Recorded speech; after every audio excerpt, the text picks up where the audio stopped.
Estimados alumnos, estimadas alumnas del curso Ética, que tengan buenos días. Hoy día voy a dedicar esta clase a hablar de una de las filósofas, han habido bien poquitas, por cierto, mujeres 1975, vivió entre 1906 y 1975, si no me equivoco. De origen alemán, nació en Hannover, judía, razón por la cual tuvo que emigrar y terminó su vida en Estados Unidos, en la ciudad de Nueva York, donde finalmente adquirió la ciudadanía estadounidense. Comienzo por leerles un texto polémico para entrar en el tema de lleno. No quiero hacer mucho detalle, sino las discusiones de fondo, porque tiene algo de muy aristotélica también ella y hace mucha distinción, pero quiero leerles un texto que me parece para nuestro curso y el tema del que hemos trabajado muy interesante, y la cito: las deliberaciones de la conciencia no son solamente apolíticas, ellas son siempre expresadas en enunciados puramente subjetivos. Cuando Sócrates declara que es mejor padecer el mal que hacerlo, claramente significó que era mejor para él. Políticamente, por el contrario, lo que cuenta es que un mal ha sido hecho. Para las leyes es irrelevante quién resulta mejor librado, el que lo hace o el que lo padece. Fin de la cita. Fíjense ustedes, una distinción interesante aquí entre moral y política, en el sentido de socrático: es mejor padecer el mal que hacerlo, y es mejor para mí Sócrates, Pepe individuo, ¿no es cierto? Cuando se trata de la política, el problema es que hay algo malo que sucede en el mundo. Entonces, comienzo por ahí porque la obra inicial de Hannah Arendt, su primera investigación grande, luego de dedicarse solo por un tiempo, al activismo político, en el sentido estricto de ayudar a jóvenes judíos a emigrar de Alemania a la entonces Palestina. Fueron los pocos momentos que tuvo actividad política, y también cuando llegó a Estados Unidos con organizaciones sionistas, ¿no? Hasta que tuvo una distancia de ellos. Su primera obra lleva por título Los orígenes del totalitarismo. Orígenes del totalitarismo. Es una obra en 3 volúmenes, en la cual ella trata de entender qué fue lo que pasó. Cómo fue que pasó lo que pasó en la vieja, culta y civilizada Alemania, de donde ella era, y coincidentemente en la Unión Soviética, ¿no? 2 formas de totalitarismo que ella además equipara, cosa que en su momento también le granjeó muchas discusiones, porque había gente que decía: ¿cómo vas a comparar el comunismo de Stalin con el totalitarismo nazi? Dice que sí, que tienen rasgos comunes, y precisamente su primera obra, esta grande, es un intento de comprender. Ella toda su vida va a hablar de sí misma, se va a definir a ella misma como una comprendedora, alguien que busca comprender. Entonces, el primer intento de entender orígenes del totalitarismo, voy a entrar por ahí para hacer una contraposición con una obra ulterior. A propósito del totalitarismo, se pregunta qué fue lo que pasó, cómo esto fue posible. En resumen, ella dice: ¿cómo llegamos al todo es posible? Es decir, a que se decida a matar a millones de personas por el hecho de haber nacido judíos, o de haber nacido gitanos, o de ser homosexuales. Simplemente se hizo posible algo que no parecía humano, ¿no es cierto? Ese paso al todo es posible es lo que ella quiere investigar, tratando de encontrar respuestas. Y encuentra muchas pistas, la primera de las cuales es hablar de la existencia en este régimen, o estas 2 formas de regímenes, del mal radical.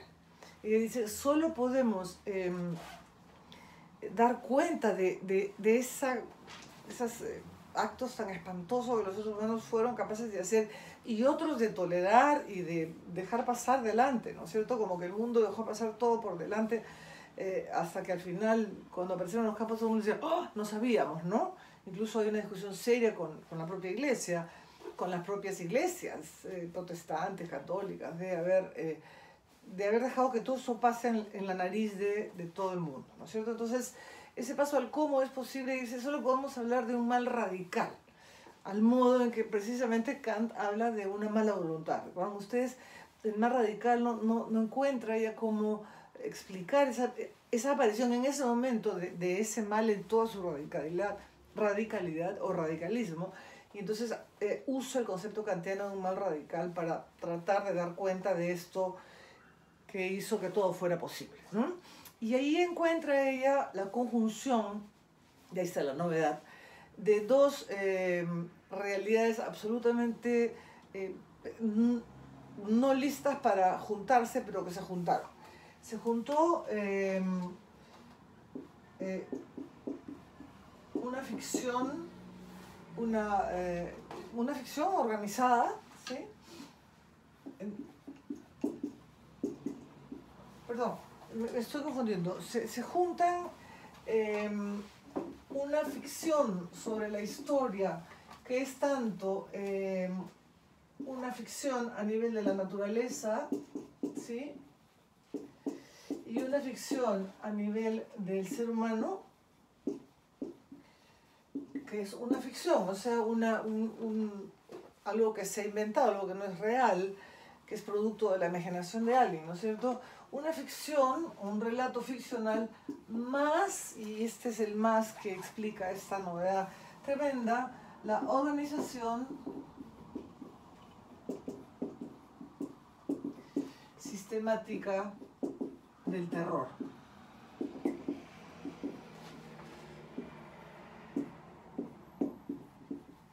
Una ficción, naturaleza, la superioridad del hombre ario, correcto, por lo tanto la inferioridad de los no arios, sean esos judíos o gitanos, o la ficción histórico-natural, histórico-humana, perdón, la ficción histórica de la superioridad del hombre, del nuevo hombre del comunismo, ¿no? La ficción stalinista.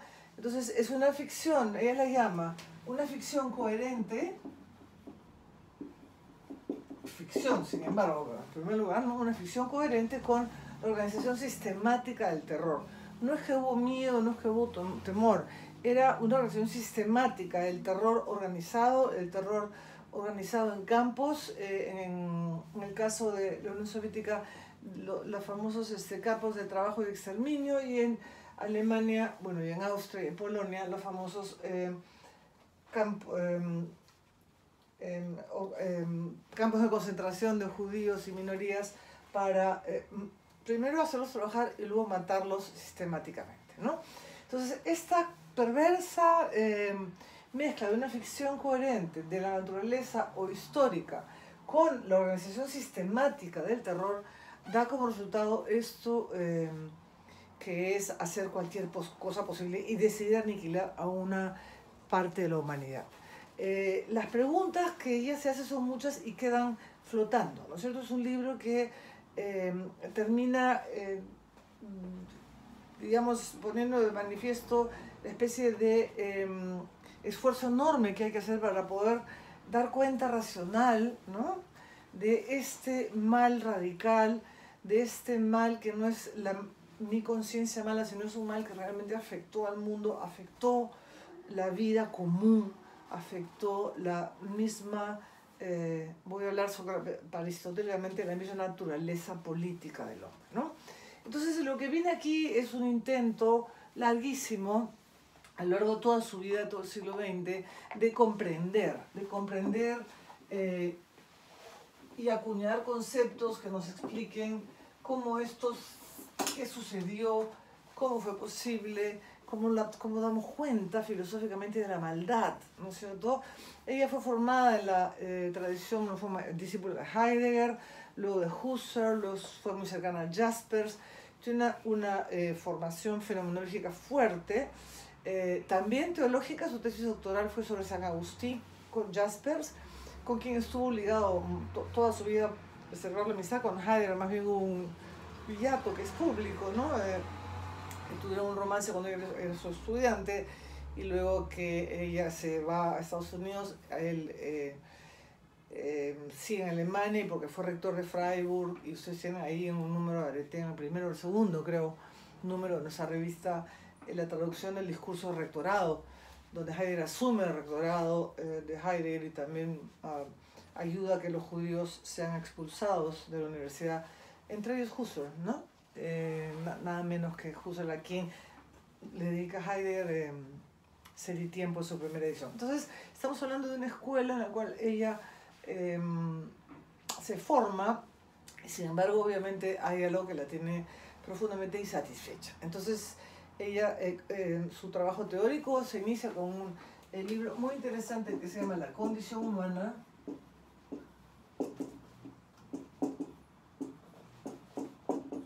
que en realidad es una descripción, y acá comienzan estas discrepancias muy interesantes, sobre la vida activa del ser humano. Ella distingue la vida activa de sus diferentes manifestaciones de la vida contemplativa, de aquel del sabio que se aleja y quiere contemplar o llegar a un mundo de la pura contemplación. Y ella dirá más adelante que ha descubierto las paradojas que hay en ese mundo contemplativo, en este mundo del cual, el mundo real del cual el sabio se aleja y resulta que pierde su capacidad de juzgar los asuntos humanos. Entonces, irse del mundo, en su última obra, hablará de esta paradoja del pensamiento, que siendo grandes teóricos no pueden dar cuenta de lo humano en su complejidad. Entonces, por eso es que ella, por ejemplo, se resiste a que la llamen filósofa política o simplemente filósofa, porque ella piensa que en la filosofía occidental ha habido mucha tentación. Tengo el texto, me parece que lo tengo aquí para leérselo.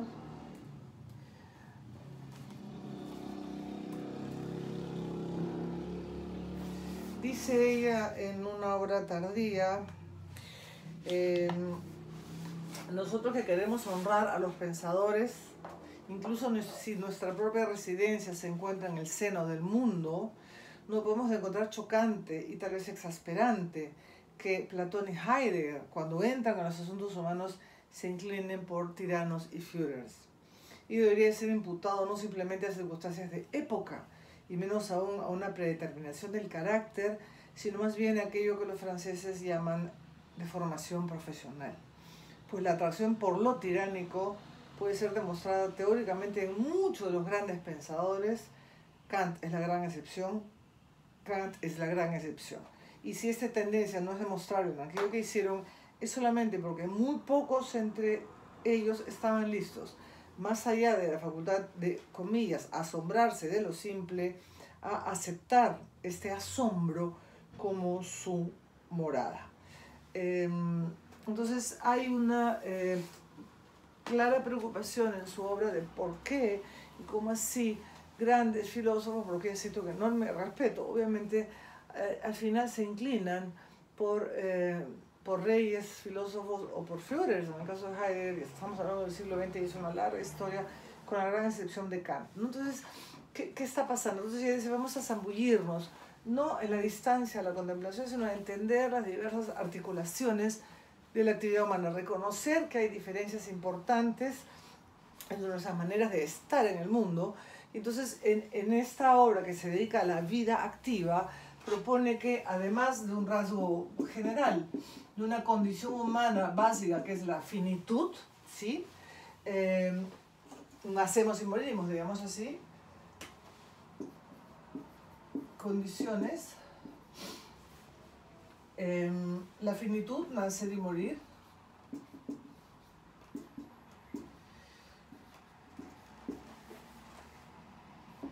luego el tener que mantenernos en vida,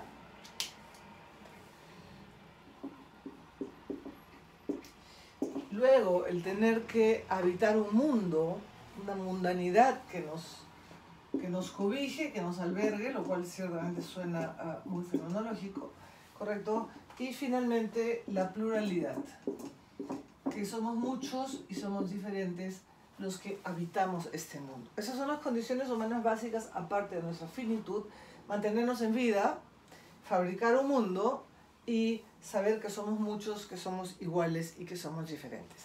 A cada una de estas condiciones humanas finitas de nuestro estar juntos le corresponde una determinada forma de actividad, ¿de acuerdo? Entonces, formas de actividad, o sea, formas de vida activa justamente. A la vida, a la necesidad de mantenernos en vida, le corresponde la actividad de la labor, que es una traducción del inglés labor. Ella, pese a ser alemana, tuvo que escribir toda sobre el inglés porque estaba deportada y le costó mucho al principio poder expresarse en inglés hasta el final. Sus buenos y buenas amigas le corregían el inglés, su inglés escrito. Ella era muy pegada además a su lengua alemana, para fabricarnos un mundo donde albergar las vidas humanas en su diversidad. Arendt propone el concepto de trabajo,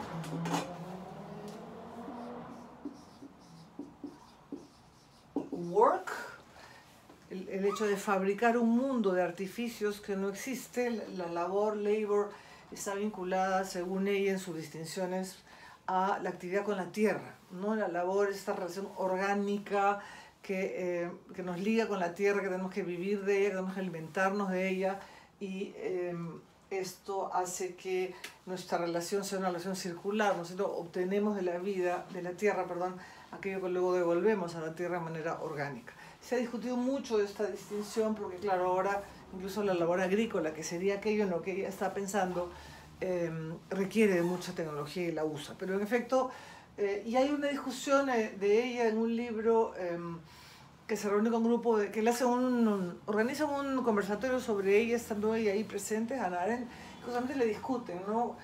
Esta distinción entre labor y trabajo, y luego habrá otra distinción polémica que vamos a ver ahora, que será lo social, ¿no? Y a la pluralidad humana, que somos muchos, somos diferentes, le corresponde precisamente la actividad de la acción. Acción, action en inglés, es la acción política tal y como la entiende Aristóteles, ¿sí? Es el actuar entre nosotros, sabiendo que somos diferentes e iguales, y que requiere por excelencia un espacio público. Esto es fundamental para entender ese concepto. Un espacio público donde nos desplegamos en nuestra diferencia, pero somos capaces de ponernos de acuerdo en el lenguaje. Recuerdan ustedes, en la ética y la política aristotélica, las ideas de ser vivo capaz de discurso es lo que nos hace seres políticos, porque somos capaces de ponernos de acuerdo sobre lo bueno y lo malo, ¿no es cierto? Esa noción de espacio público va a ser fundamental en el pensamiento arendtiano, que quiere ser precisamente un pensamiento del actuar humano, de la acción humana, de esa capacidad de actuar de manera concertada, expresando nuestros disensos, no agarrándonos a puñetes y logrando nuestros consensos, ¿no es cierto? Aquello que permite el actuar concertado, a lo que ella llamará, coincidiendo ahí con muchas otras corrientes de filosofía contemporánea, el poder, ¿no? El poder como acción colectiva requiere de este espacio público. Público en el sentido que es común a todos, que ahí estamos todos y que nos vemos y oímos todos. Lo común tiene esta enorme significación de ser aquello que, no, como la mesa, ¿no? Que están entre nosotros, pero nos une y nos separa, le pone a cada uno un lugar como mundo, y a la vez es espacio de aparición. Todo eso está dicho en la idea de público, entonces, que en su obra, y siguiendo aquí mucho a Aristóteles, como la polis, precisamente, ¿no? Es el espacio donde podemos ver los grandes logros y las grandes hazañas, y ponernos de acuerdo y discutir en el ágora, en el espacio público, aquello que queremos hacer. Entonces, estas distinciones conceptuales entre labor, trabajo orgánico con la tierra, el trabajo, fabricar un mundo de cosas, de los libros duran más que una generación, ¿no es cierto? Las casas están hechas para albergar familias y no para durar solamente 10 años, y las computadoras duran tanto. Es decir, todo ese mundo de cosas que nos rodea, esa mundanidad que es lo propio del ser humano, de fabricarse un mundo para acoger las vidas.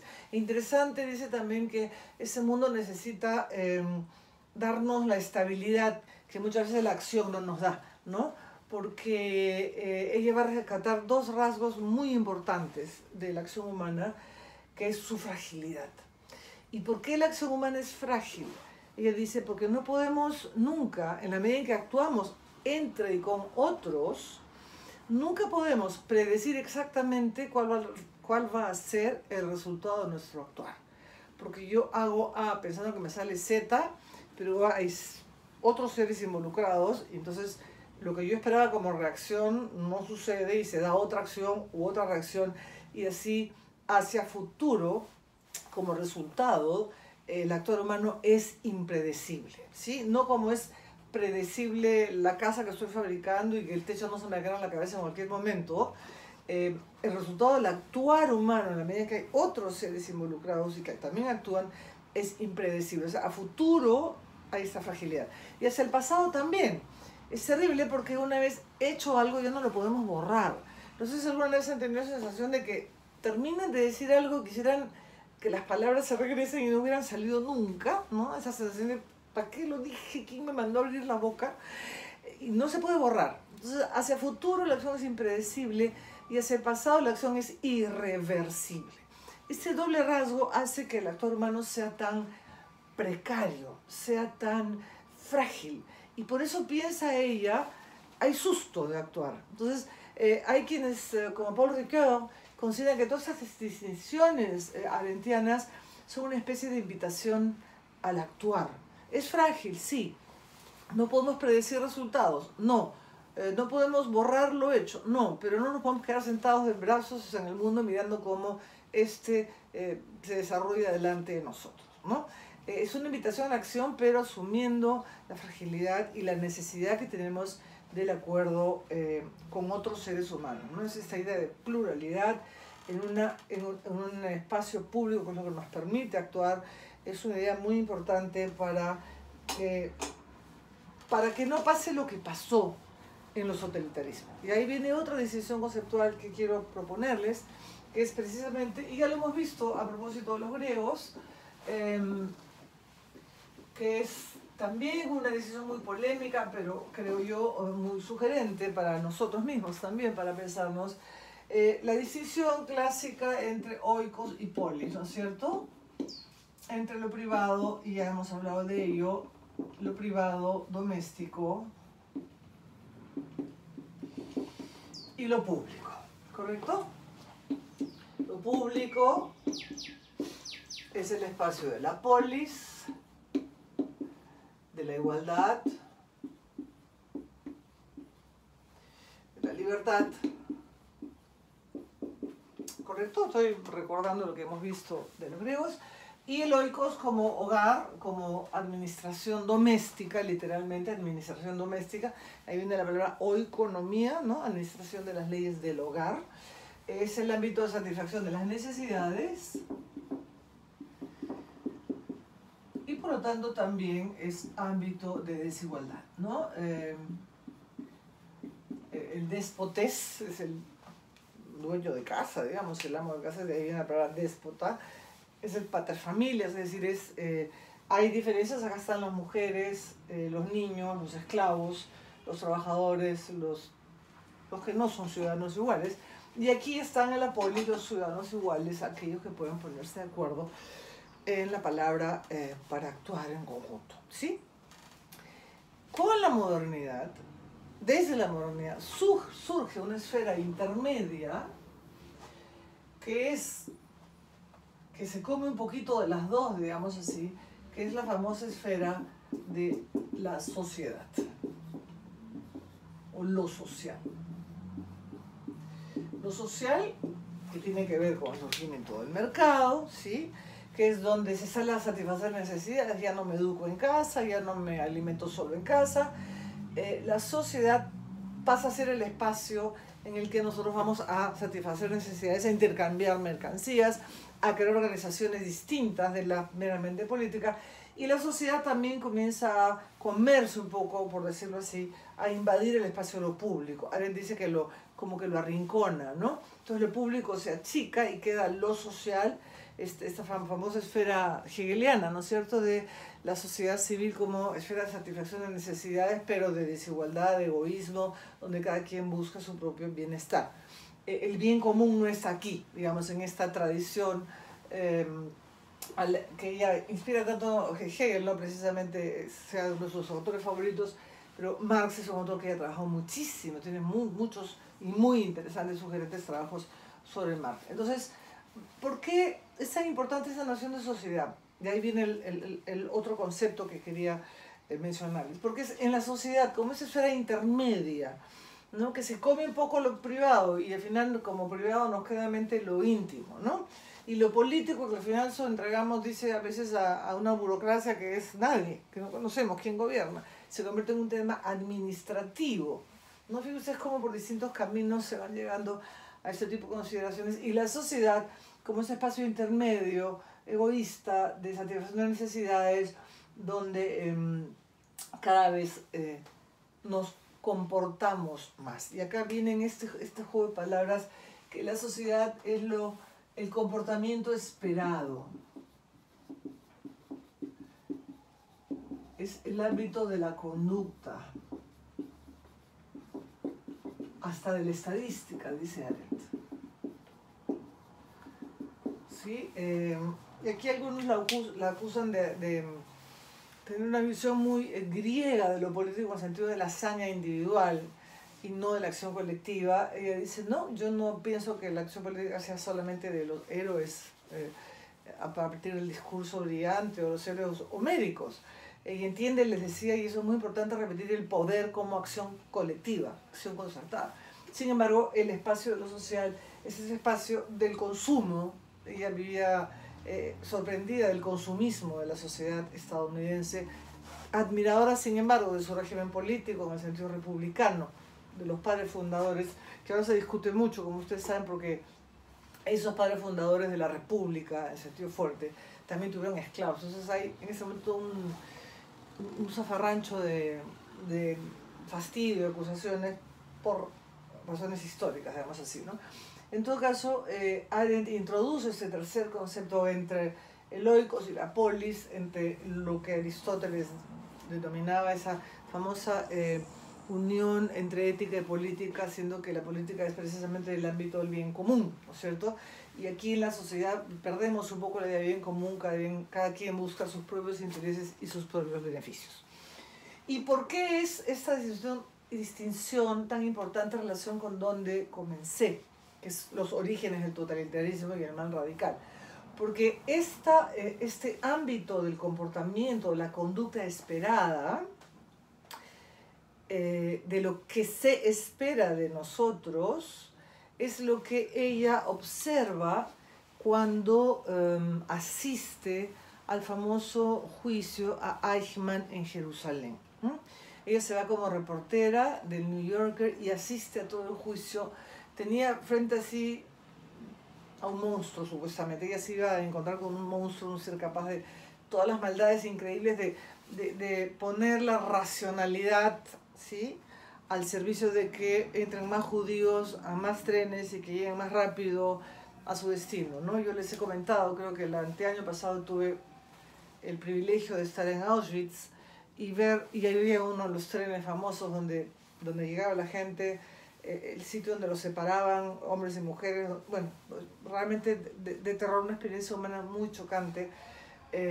Y Eichmann era uno de los grandes eficientes, que le dieron eficiencia al funcionamiento de los trenes, del reclutamiento, del transporte, de las matanzas, etc., ¿no? Entonces, Arendt asiste a este juicio famosísimo, y en vez de tener frente a un monstruo, ella dice, me encuentro frente a un ser absolutamente banal.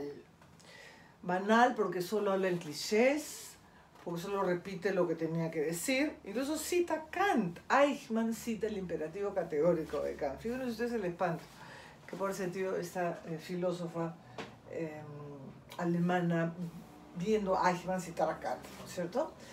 Entonces ella acuña esta idea, no digo concepto porque no es un concepto. Ella dice, es la descripción de un fenómeno y habla de la banalidad del mal. Entonces, fíjense, es el subtítulo del libro, ¿no? Eichmann o la banalidad del mal, o un reporte sobre la banalidad del mal. Entonces, fíjense ustedes qué interesante y qué valiente, a mi juicio, alguien que comienza hablando del mal como un mal radical, y a propósito de la experiencia de tener a Eichmann delante suyo, propone el concepto de banalidad del mal. Lo que este sujeto hizo es que no era un monstruo. Él hacía lo que la sociedad alemana de su tiempo esperaba de él que él hiciera.